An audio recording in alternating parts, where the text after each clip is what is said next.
The guys love it because several of them that seen it, There's a story behind this painting. and everybody just loves it. Everybody comes in, they stare at it for a while. It's a portrait of a young man, a young North Carolina soldier who gave the ultimate sacrifice for his country. And I knew he was a good kid. I keep saying kid, he was a good man. The Army sergeant in this painting is the son of Tammy Eakes.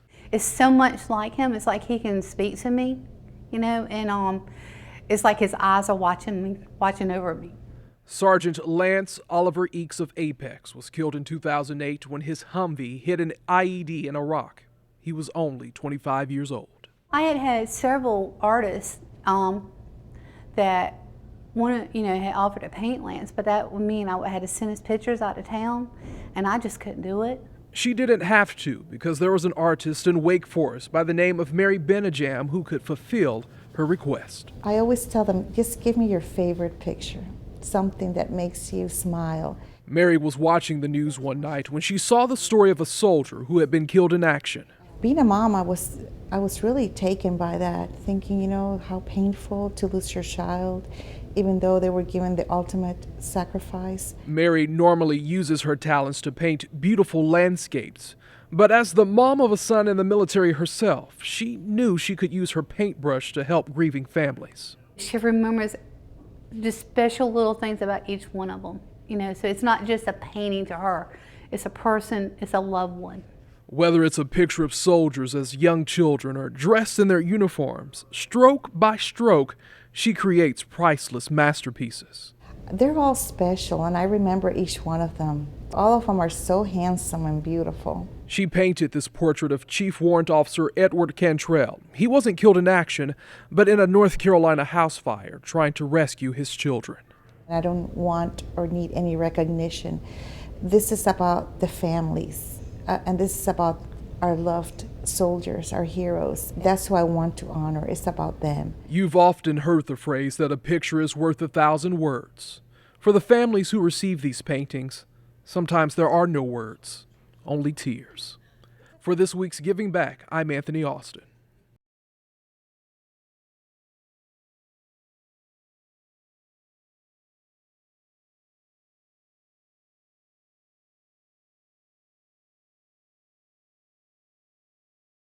The color's not you, or? This looks like a men's clothing store. Now let's get you a dress shirt.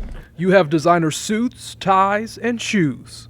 Oh man, it couldn't get any better than this. Fits very good, snug, comfortable. Keep in mind that black is going to clash with blue. But all the clothes on the racks won't cost any of these customers a dime.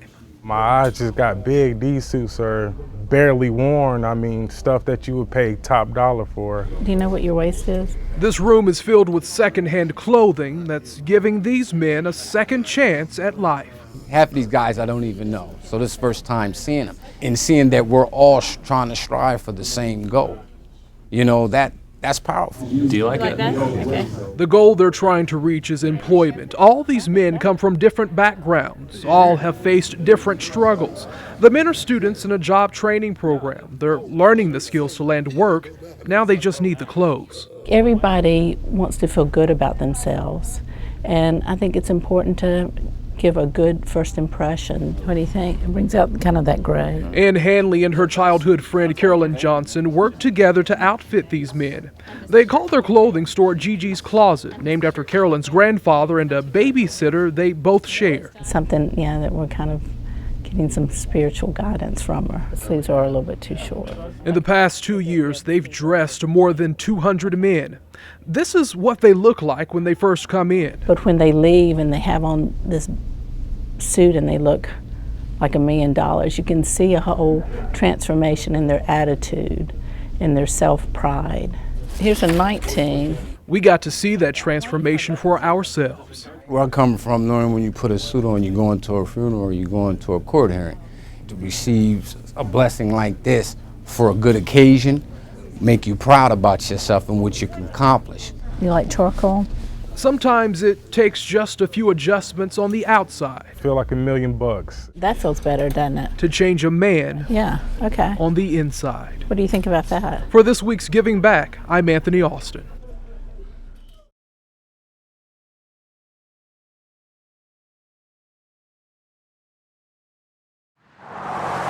Those heading down Princess Place Drive may pass this little yellow house without much thought. But don't be fooled by the barbed wire and chain fence. There's a whole lot of good going on Catholic Charities, how can I help you? behind the black shutters and small white door. Do you have any health insurance? Aisha Reed has seen her fair share of struggles. You lose your job, you get a pay cut, they lay you off, or it's not enough of jobs. Circumstances that have barely kept the lights on. But swallowing her pride, Reed finally sought help here at Catholic Charities. It feels good to know that there are people that really, really care about your well-being. The nonprofit steps up for families in ways others can't, meeting most immediate and long-term needs. Our goal isn't to give a handout, our goal is to empower people to do for themselves. From food pantries to immigration assistance and family finances. We do everything from talking to families about what temperature you set your thermostat at. When you go to the grocery store, are you buying name brand versus store brand? Just tiny little ways to assist families to save $1 here, $1 there, so that they can kind of make ends meet on their own. Last year alone, the Cape Fear region of Catholic Charities served some 3,000 people, and more than half received some sort of emergency, economic, or self-sufficiency services. A lot of times there's such an unlimited income, at times it would be good to have another job. We try to look at that. You know, if they're able to get another job, we try to help with that. Hi, this is Mary Henneke at Catholic Charities. Assisting with bills, budgeting, Trying to find out how much needs to be paid towards it to not get disconnected. resumes, and dressing for success, making ends meet, but more importantly, teaching those like Aisha Reed to survive and thrive. Our goal is to put ourselves out of a job. We want to create opportunities for people to learn these skills so that they no longer have to rely on others and they can rely on themselves.